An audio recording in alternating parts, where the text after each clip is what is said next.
Bonjour, bienvenue sur ma chaîne YouTube. Ici, on parle tricot, parfois de couture.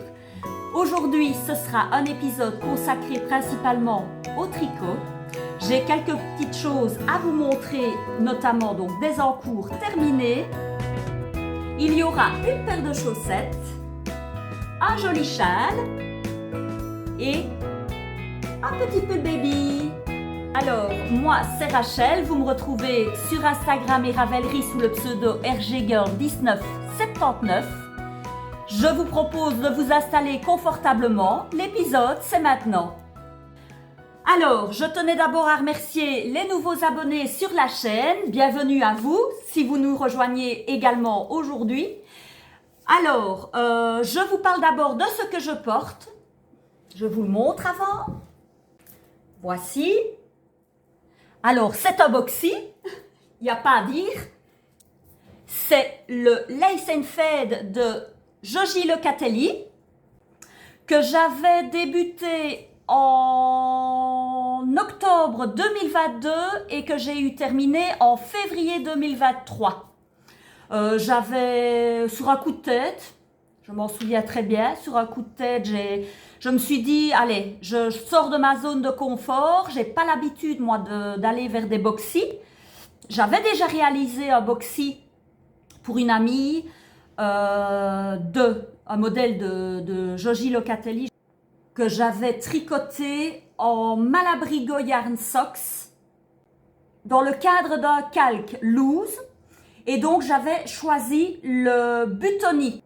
Je vous mets quelques photos pour que vous visualisiez le modèle. J'avais apprécié ce genre de projet.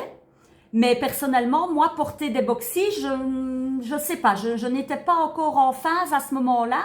Et quand Joji a sorti son modèle, ou en tout cas, je ne sais pas si c'était réellement quand elle l'a sorti pile poil, mais je me suis dit, tiens, j'essayerais bien un modèle boxy.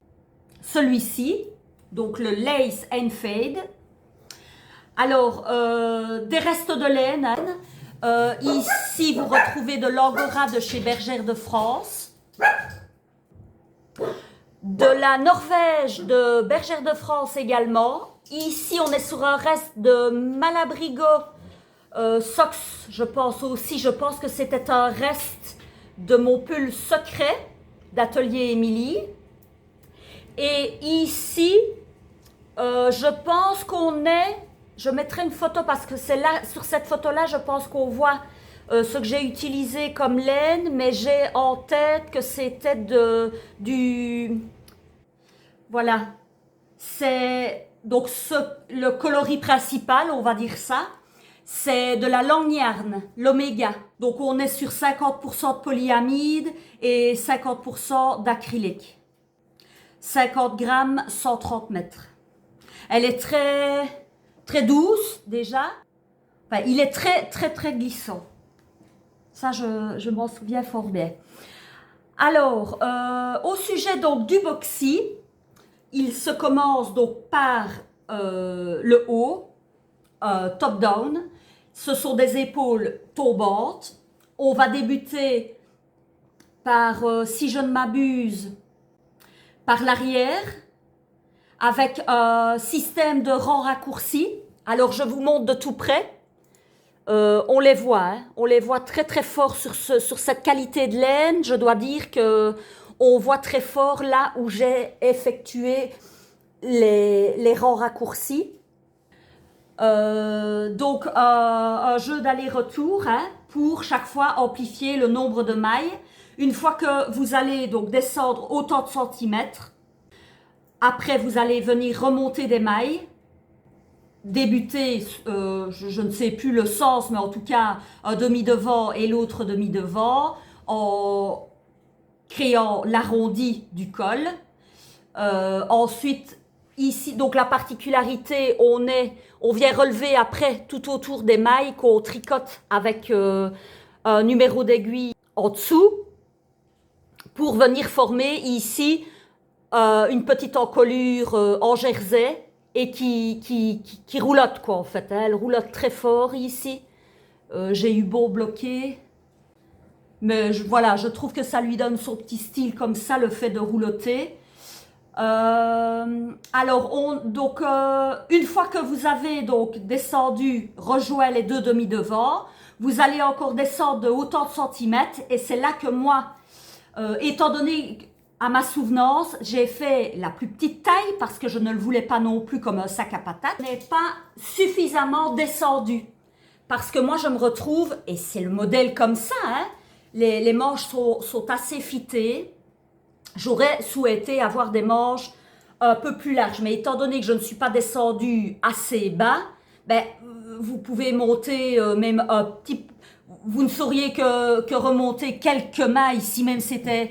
je ne sais pas, moi j'invente peut-être dans le patron, relever les mailles un rang sur deux ou deux rangs sur trois, ben vous êtes quand même limité à partir du moment où on n'est pas descendu. Moi je pense, regardez, je suis là, ben je pense que j'aurais pu aller à moitié de cette rayure-là, hein, si pas en dessous. Et là j'aurais eu beaucoup plus de mailles à pouvoir relever. Et alors, à ce moment-là, j'aurais été sur des manches beaucoup plus larges. Mais au final, je l'ai beaucoup boudé. J'étais pas boxy, en fait. Quand je l'ai eu terminé, il était magnifique. Mais je trouvais que c'était pas forcément mon style. Et là, je l'ai ressorti bêtement parce que j'avais vu Lauriane qui en reparlait dans un de ses derniers podcasts. Et je me suis dit, je ressortirai quand même bien le mien. Et je l'ai réessayé, et là, bizarrement, ben, je me suis dit, ah ben finalement, il est quand même chouette, mon petit pull boxy. Et donc, on est sur un jeu de rayures, donc du jersey, de la dentelle, du jersey, de la dentelle, dentelle très, très facile. Franchement, c'est un modèle compatible, débutant, hein, hormis qu'il faut savoir manipuler pour les rangs raccourcis. Et comme je vous dis, donc moi ça remonte, je l'ai eu fini en 2023. Je suivais souvent, si on me disait que dans ce modèle-là, c'était des German Short Road, ben je faisais des German Short Road. Ou alors vous avez le Wrap and Turn. Et moi personnellement, je préfère les German Short Road. Ici, on est sur du wrap, je pense, du wrap and turn. Et je pense que c'est ça que ça marque plus fort, là où j'ai fait mes rangs raccourcis. Et dernièrement, ben, je vous en parlerai, c'est dans un des projets sur mes aiguilles. J'ai vu une autre méthode de rang raccourci et je trouve que c'est pas mal du tout. On en rediscutera, chaque chose en son temps. Donc, voilà pour ce qui était de ce que je porte, le Lace and Fade de Joji Locatelli. Alors, au sujet de mes derniers encours terminés, je vous avais montré une chaussette, une paire de chaussettes. La deuxième est faite, ça y est. Ce sont les Hibernal Socks de Summerlee, que j'ai tricoté en jaoul, du haut vers la pointe.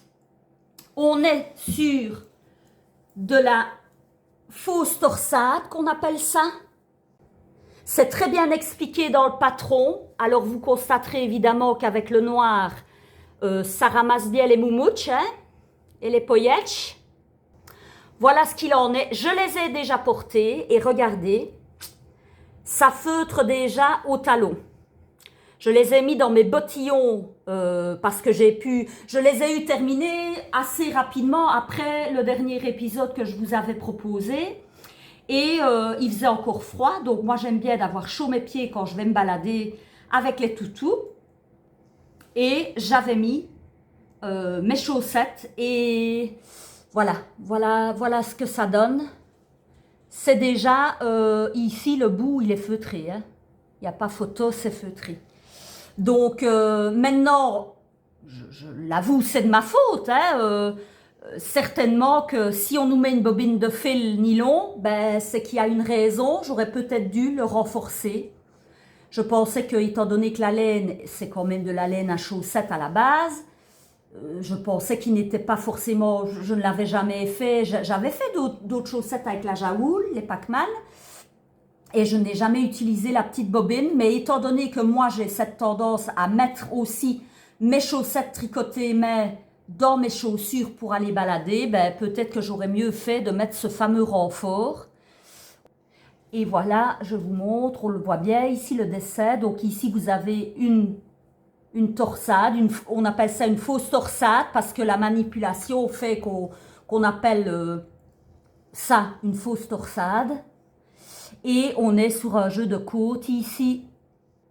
Elles sont chouettes. Hein. C'est vraiment un chouette modèle. Je suis tombée bêtement. Je pense que c'était en regardant le podcast de Sophie. Tricomonde. Oui, voilà. Le Tricomonde de Sophie. Elle a je pense qu'elle en a fait déjà pas mal des modèles de Summerly. Et j'ai été un petit peu voir ce qu'il y avait. Et je suis tombée sur plusieurs petits modèles là que j'ai. Est-ce que c'était une promo ou je ne sais quoi? Et j'en ai pris 4-5 d'un coup, dont les Hibernal Socks.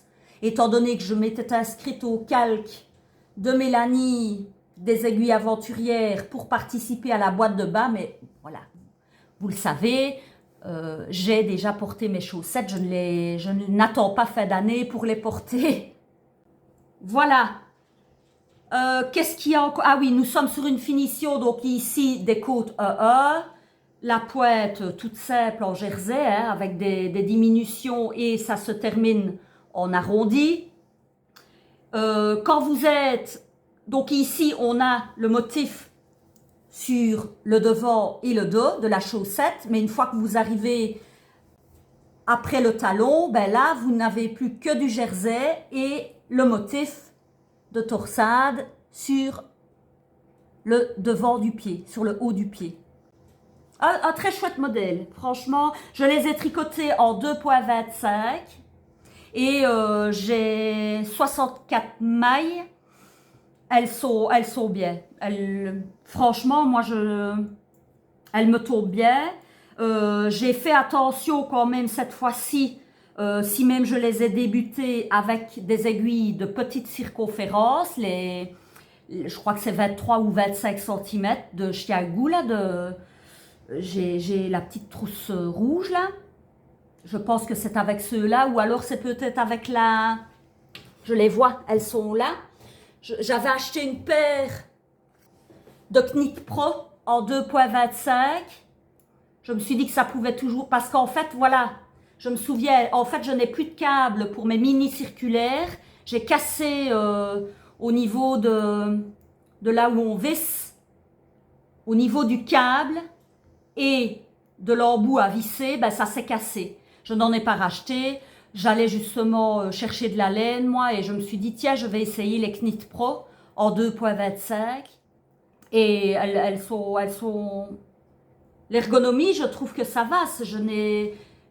Les débuts, oui, quand vous commencez, ben oui, il y a un peu de tension dans les doigts, mais après, je me détends et ça va bien avec ce genre de mini aiguilles.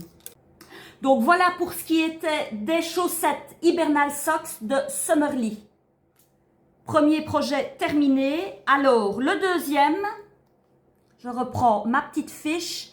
Il s'agit du Hoarfrost. C'est un châle de Andrea Mori. Je prends un peu de recul. Attendez, il n'est pas dans le bon sens, c'est plutôt... Vous le montrer. Donc, je vous l'avais dit, hein, on est sur un point texturé qui se travaille sur 8 rangs. Voilà ce que ça donne de tout près. Et après avoir été bloqué, c'est plutôt pas mal hein, comme point. Un point texturé assez dodu, je trouve. Le rendu est assez dodu, mais j'ai choisi aussi... c'était un restant de Charisma de Drops. Et pour la section, donc moi j'en étais à moitié je pense, donc j'ai eu terminé. Voilà le résultat de la partie dentelle. Dentelle très facile à retenir. Très jolie, elle s'est bien développée comme je l'espérais, mais par contre c'est moi, j'ai un peu hésité au vu du nombre de mailles que j'atteignais là au-dessus, pour ne pas couper en plein milieu d'un motif, ben voilà ce qui me reste de ma pelote. C'est de la cheval blanc Softine, une laine retordue assez dufteuse. C'est un projet, moi, que j'ai tricoté en aiguille 4 mm. Et si je reprends Andrea Mori, elle a utilisé de la laine qui lui permettait de monter ses aiguilles en 5 mm. Je voulais pas non plus que ce soit trop déjaugé, mais au final, je pense qu'avec la Charisma et la Softine, si même ça donnait un peu plus de légèreté à la dentelle, ben je pense que la Charisma, j'aurais pu franchement aller sur du 4,5, à mon avis du 4,5, et à ce moment-là, j'aurais eu un peu plus d'ampleur pour mon châle, parce que je vous montre porter ce que ça donne. Donc moi je mets comme ceci, hop, sur un petit bombers ou quoi, ou sur le, je mettrai 2-3 photos, j'ai pris des photos. Il donne bien sur une petite veste grise aussi, un manteau gris. Et voilà ce que ça donne. Je le trouve un peu juste quand même, je l'ai déjà porté et c'est vrai que ben, à force de bouger, il a tendance à, ben voilà, il y a une pointe qui a tendance à se barrer. Mais sinon, voilà, c'est très beau. C'est très beau, ça tient bien chaud. Moi, la Charisma ne me dérange pas. Et voilà ce que ça donne. C'est joli, hein? Ça fait son petit effet, je trouve. Un petit châle... Qu'est-ce que j'ai utilisé, moi? Je pense que là, je suis à deux pelotes de... Allez, peut-être maximum... Oui, peut-être 3 pelotes de Softine. En n'ayant pas fini la dernière, donc 2,5, on va dire. Et la Charisma, je pense que c'est ça que je n'ai pas voulu aller trop loin non plus, parce qu'en Charisma, j'en avais beaucoup moins, le coloris pétrole. Là, je pense aussi que j'étais sur une histoire de... maximum, je pense que j'avais 2 pelotes complètes et une demi de nouveau. Donc voilà, j'ai fait avec ce que j'avais. J'avais envie d'un petit châle qui tenait quand même encore bien chaud parce qu'il faisait encore froid quand je l'ai débuté. Voilà, il fait son petit effet, je trouve. Bon, je ne suis pas avec le beau coloris en dessous, mais vous voyez un peu ce que ça donne. On voit la dentelle, on voit le poids texturé. Moi, c'est tout ce qui m'importe, c'est qu'il ait son petit effet. Et on y est, hein. Voilà pour ce qui était du Hoarfrost de Andrea Mori. Un projet que j'avais pas débuté le mois dernier au précédent épisode, mais je vous avais dit que j'avais en tête de faire un petit peu le baby. J'entendais parler de bébés qui allaient arriver, pointer le bout du nez. Donc moi, ces rectas, ça me donne envie. Ici même, je ne pars pas forcément du principe que je tricote pour ce bébé-là, mais le fait d'entendre parler de bébé, de naissance, etc., eh ben, ça me donne envie de tricoter pour les bébés. Et voilà mon Moby Sweater Baby. Je l'ai tricoté en Alaska de Drops. Elle est top, hein, cette laine-là, pour du texturé, elle est géniale. Génial, ça dessine vraiment bien le point. Il a été lavé, bloqué. Et regardez-moi ça, la définition. Franchement, j'adore, j'adore. Il y a de la torsade, du point texturé, ici des mailles glissées, du point de riz double. Je pense, dites-moi si je me trompe, c'est ce qu'il est mis donc dans le patron point de riz double en... qu'on vient donc décaler tous les deux rangs. Mais pour moi, c'est du pois de blé en fait. On est sur un pois de blé, on est bien d'accord. Je ne sais pas pourquoi ils l'appellent, est-ce que c'est leur traduction du norvégien vers le français, parce que c'est de petite knit, hein, c'est un modèle de petite knit. Et pour eux, ben, c'est du pois de riz double. Moi, j'aurais appelé ça le pois de blé, tout simplement. Ça ressemble très fort au pois de blé. Ça fait un petit bout de temps que je n'avais plus fait. Et j'ai toujours adoré, moi, le pois de riz, le pois de blé. C'est un tricot robuste. rien que d'avoir fait ce point-là. Ben bon, la laine joue aussi, hein, l'Alaska, c'est pas de la toute fine non plus, hein. Alors, c'est la laine, donc moi j'avais de la laine plus épaisse que ce qui était recommandé dans le patron de Petite Knit. Et j'ai fait la taille 3 pour quand même essayer d'avoir pas trop grand non plus et que si je viendrais à l'offrir, ben, qu'il puisse servir cet hiver-ci. Mais là, je crois que ça va être loupé. Je crois qu'on fera plaisir l'année prochaine à quelqu'un parce que là, il commence déjà à être quand même un peu chaud pour porter ce genre de pull. Quoique les bébés ont besoin de chaleur, hein, mais là, je pense qu'on est quand même sur quelque chose de très, très douillet. Hein. Alors, comment est-ce qu'il se construit ce petit pull? Donc, vous débutez par le dos. Vous montez autant de mailles. Vous allez vous référer donc au diagramme. En suivant le diagramme, au fur et à mesure, il y a des augmentations à réaliser. Et c'est là, donc, la particularité, on est aussi sur un système d'épaules un peu tombantes, si vous voulez, qui donne aussi tout son effet. Une fois que vous avez réalisé donc votre diagramme, avec les augmentations en fonction de la taille, c'est ça qu'il faut bien faire attention. Vous avez une ligne en fait pour jusque-là, ben, ce sera de 0 à 3. La ligne d'après, ce sera de 3 à 6, de 6 à 9, etc., etc. Je vais vous le dire. Donc moi, je l'ai tricoté donc la taille 3 en aiguille 4,5 parce que, ben voilà, je ne pouvais...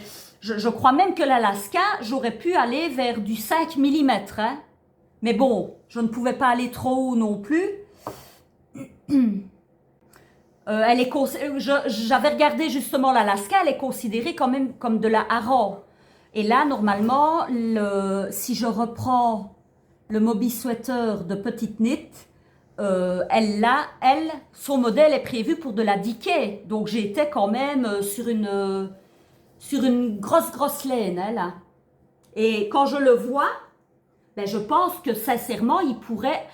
J'avais dans l'esprit, moi, peut-être 3-6 mois, et je pense quand même que là, en l'ayant bloqué, il a pris son aisance, quoi.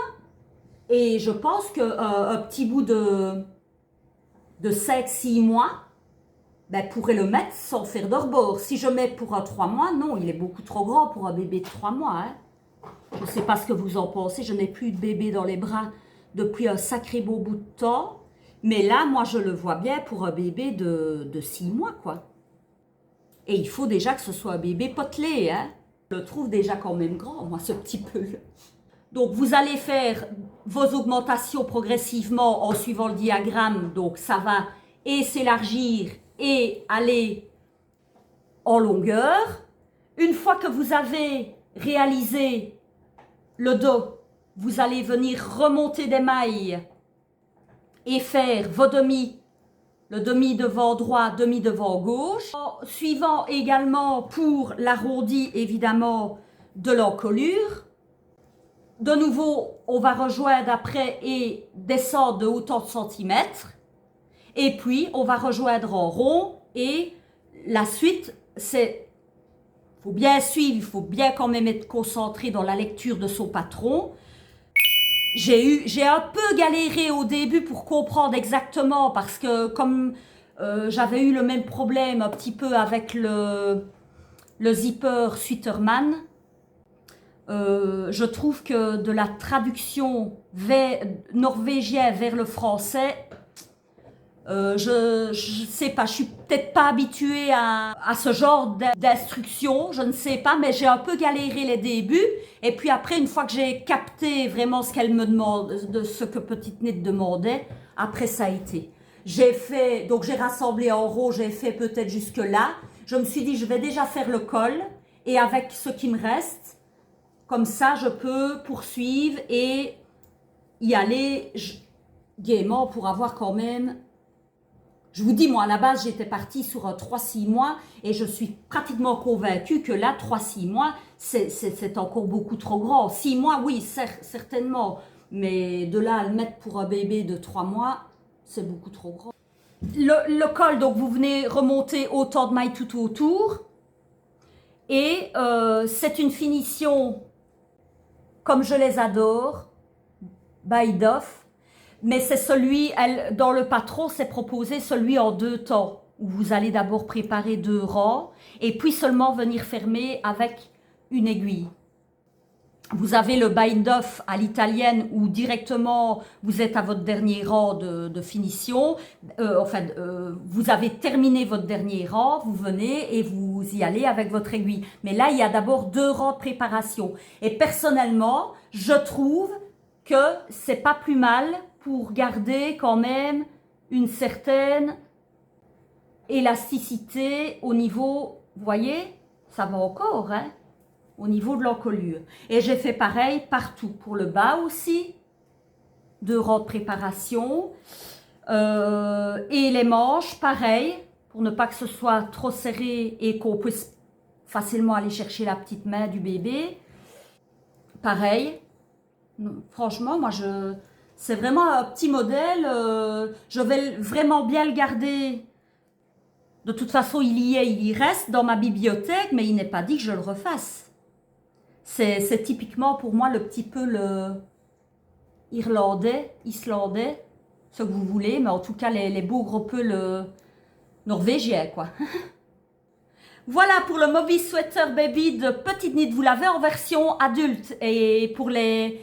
Donc ici, c'est la version baby. Je pense que c'est juste que je ne dise pas de bêtises. De 1 à 12 mois. Et vous avez la version enfant et adulte. Et je me demande aussi si vous ne l'avez pas. Il faudra que je vérifie. Qu'il y a en version slip-over. Donc sans les manches.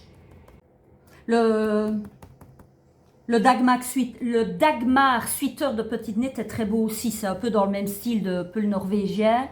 Je vais vous mettre une petite photo. J'ai flashé dessus aussi. Il n'est pas encore dans ma bibliothèque celui-là. Mais pour l'hiver prochain, je me demande si je ne me ferai pas un Dagmar. Je le vois justement défiler. Voilà, il a... Donc le Moby, il existe en... On appelle ça en version neck. Donc c'est un col qui...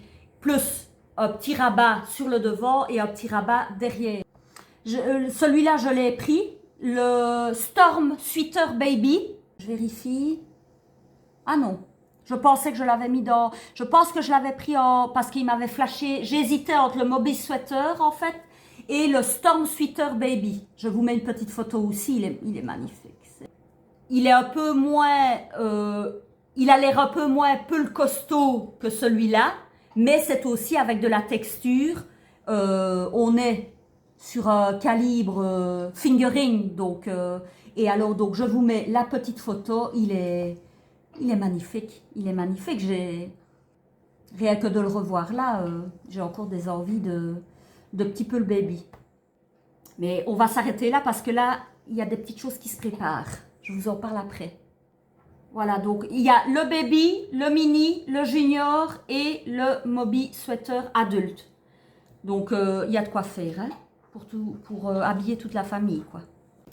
Donc voilà pour ce qui était du 3e en cours terminé. Voilà, donc je poursuis avec les projets sur mes aiguilles actuellement. Il y en a un qui va être, pour ainsi dire, terminé, à mon avis, quel jour est-ce qu'on est? Mardi.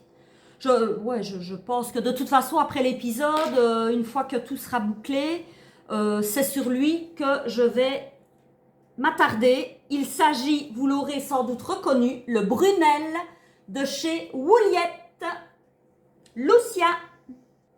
Voilà, donc je n'ai pas été, moi, sur un dégradé, comme le modèle présenté. J'ai voulu jouer sur des coloris assez contrastés. Neutre, évidemment le noir, hein, et ici sur j'appelle ça aussi un neutre, et alors je suis venue le pimper avec un joli rose fuchsia. Alors pour les laines, ici on est sur un fil light de fil d'art mélangé avec une fingering de chez Bodylane, si je ne m'abuse, un reste, mais je n'ai plus l'étiquette. Je pense que c'était un reste de fingering, ça devait être certainement un Mérino, je ne sais pas si c'était le bébé Mérino, mais voilà ce que ça donne. Donc on est sur un gris taupe, moi j'appelle ça un gris taupe. Je pense que vous avez la bonne tête là à l'écran. Pour le rose, on est sur de la brochette alpaca silk rouge cerise avec la Flora de Drops. Coloris également. Ici, c'est magenta. J'avais fait un slipover Victor de chez Une Poule à Petits Pas. Je vous mettrai une photo si je retrouve. Et le noir, on est de nouveau sur du fil light, fil d'art, 2 fils tenus ensemble. Voilà ce que ça donne. Et comme vous voyez, donc une manche de terminée. Et voilà ce qu'il reste à faire. Je vous montre. On a encore un bon morceau, hein, mais qui ne saurait tarder. Ce qui prend énormément de temps, évidemment, c'est les poignets. Et vous le constaterez, ça prend encore bien sur le noir les moumouches, mais on est sur de la côte demi-torse. Et ça, 10 cm, hein, 10 cm à faire en côte demi-torse, c'est du boulot. Mais voilà, donc on est sur une version de pull en top-down.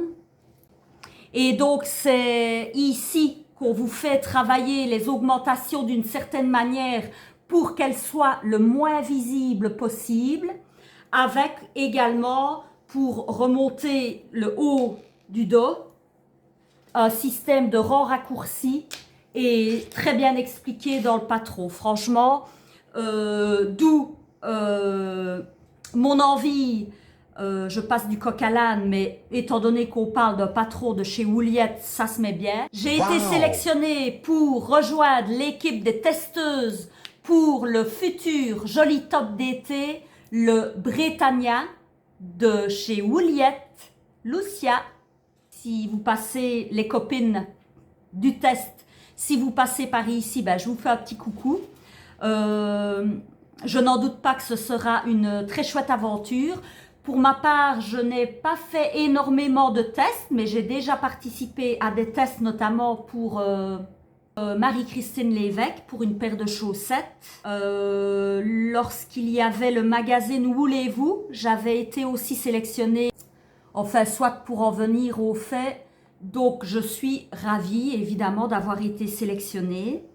J'ai commandé mes laines très tôt ce matin, petite insomnie, et je me suis dit, allez, fonce, parce que c'est-à-dire que Wouliette a remis du stock dans la qualité proposée justement pour réaliser ce top Britannia.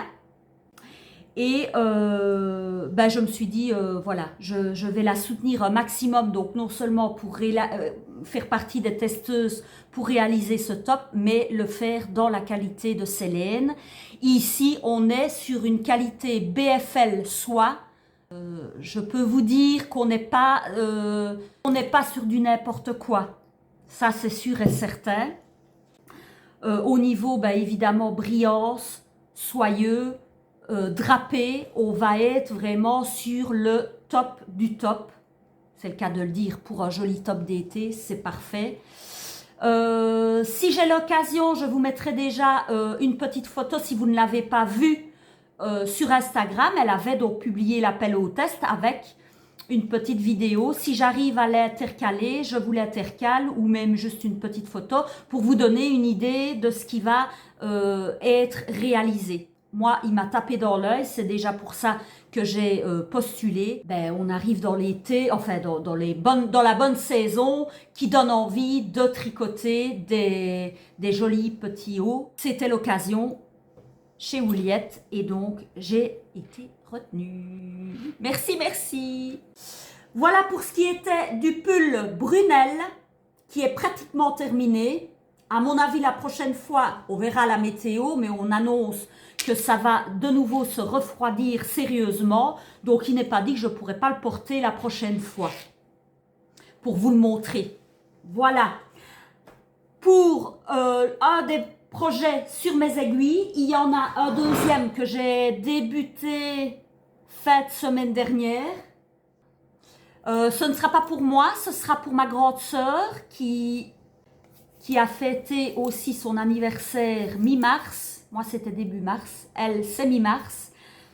Et on en avait parlé un peu avant. Je lui avais demandé un petit peu ce qui lui ferait plaisir en tricot. Elle était partie sur un modèle de gilet. Et elle a jeté son dévolu sur le Tender Leaf Cardi. Je vous mets une petite photo. Il est magnifique. Hein? C'est un très joli petit gilet avec un motif de feuilles. Voilà. Alors moi, voilà où la particularité de ce gilet, c'est un bottom-up. Mais voilà, c'est comme ça, c'est pas grave. Je sais que de toute façon, c'est celui-là que ma sœur veut. Donc voilà, tant pis si c'est un bottom-up. On commence par les manches. C'est un petit peu comme c'est le même principe que le lisse cardigan de Andrea Mori. Je vous mettrai une petite photo. C'est un gilet que j'ai réalisé, je pense, l'année dernière. Ou il y a peut-être 1 an ou 1 an et demi d'ici. Et je ne sais pas si j'avais pu vous en parler parce que je l'ai offert. Le lisse cardigan de Andrea Mori. En journée, les pelotes vagabondes. Voilà, elle a arrêté l'activité de teinturière. Donc, comme je vous l'ai dit, comme le lisse, c'est un cardigan qui débute. On vient d'abord tricoter.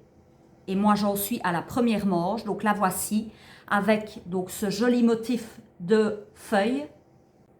Et elle a choisi du bleu électrique. J'adore, j'adore, j'adore. Je lui ai trouvé, voilà, là, vous l'avez bien.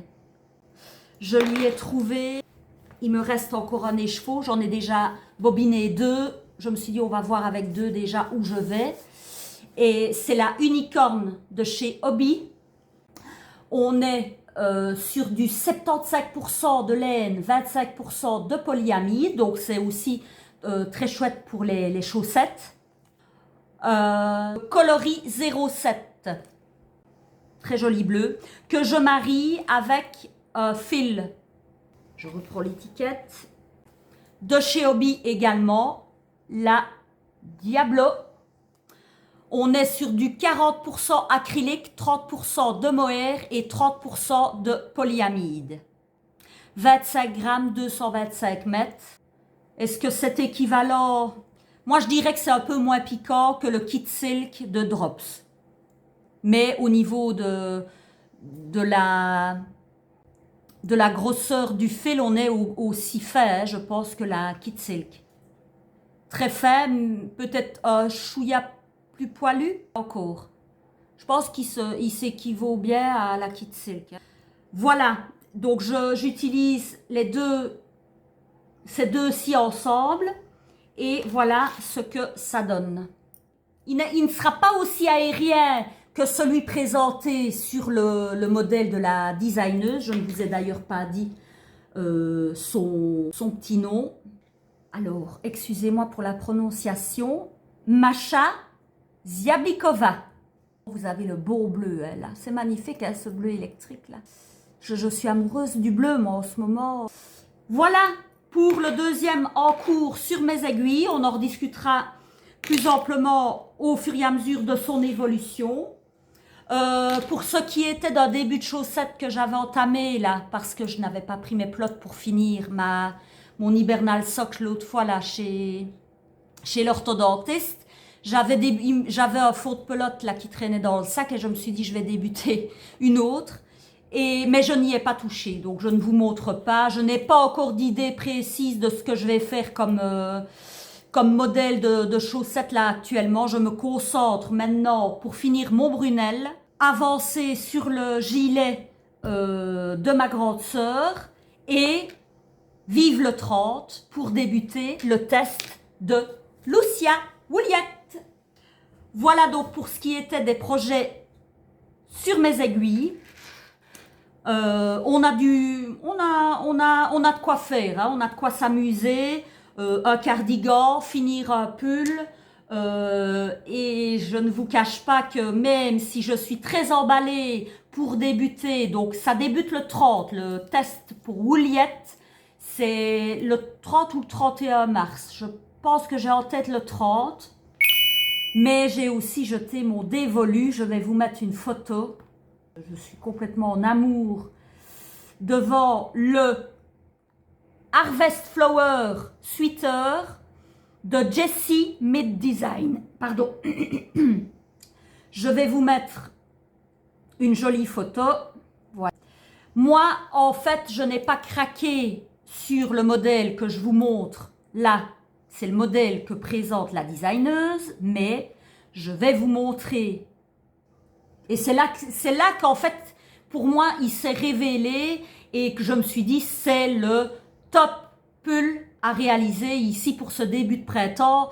D'ailleurs, vous me le dites, s'il y en a qui sont partantes pour qu'on lance un calque sur Instagram, j'ouvrirai alors un fil de discussion pour qu'on se suive évidemment et qu'on partage nos avancées et qu'on puisse évidemment s'entraider. S'il y en a qui sont partantes, dites-le moi en commentaire, ça me ferait plaisir. En tout cas, moi, ça me chauffe. Hein. Là, ça me chauffe depuis que j'ai vu la version de Margot Chien. Elle a vraiment... elle est douée, quoi. Elle est douée pour faire une association de coloris. C'est incroyable. De Charlie Poppet, vous retrouvez sa boutique en ligne. Sa version est magnifique. Et les fleurs là qui ressortent dans un rose, d'abord un rose clair et un rose pétant avec de l'orange. Toutes les couleurs que j'aime bien. Et il donne... c'est vraiment les couleurs pour moi qui se marient le plus pour la version printanière. Et en tout cas, ça me brûle et il suffirait que quelques-unes d'entre vous me chauffent encore un peu plus pour qu'on se crée. Même si on n'est que 2-3, hein, c'est pas un problème, mais ne serait-ce que d'être accompagné, ça donne de l'entrain. Et donc j'ouvrirai alors à ce moment-là une discussion sur ce sera le calque Harvest Flower Sweater 2026, on l'appellera comme ça. Et je vous insérerai, pour celles qui seraient intéressées, alors je vous mets dans le groupe, vous nous montrez vos combos choisis pour vous lancer et on y va gagnant. Et puisque de toute façon le Brunel, je vais l'avoir terminé.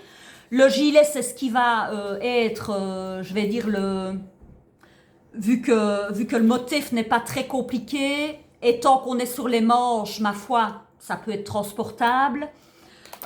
J'aurai donc évidemment d'ici une semaine entamé le test pour Wouliette, parce que je ne veux absolument pas prendre de retard. Mais alors, je me mettrai également avec vous, s'il y en a qui soient intéressés, pour ce joli pull printanier Harvest Flower de Jessie Mid Design. Je ne sais pas si c'est comme ça que ça se prononce. Je vous mettrai de toute façon les liens, etc. J'espère en tout cas que cet épisode vous aura plu. N'hésitez pas à laisser des commentaires, à mettre un petit pouce pour référencer la vidéo. Ça fait toujours plaisir. On se retrouve très bientôt pour la suite des aventures tricot. D'ici là, portez-vous bien et bon tricot. À très bientôt. Bye!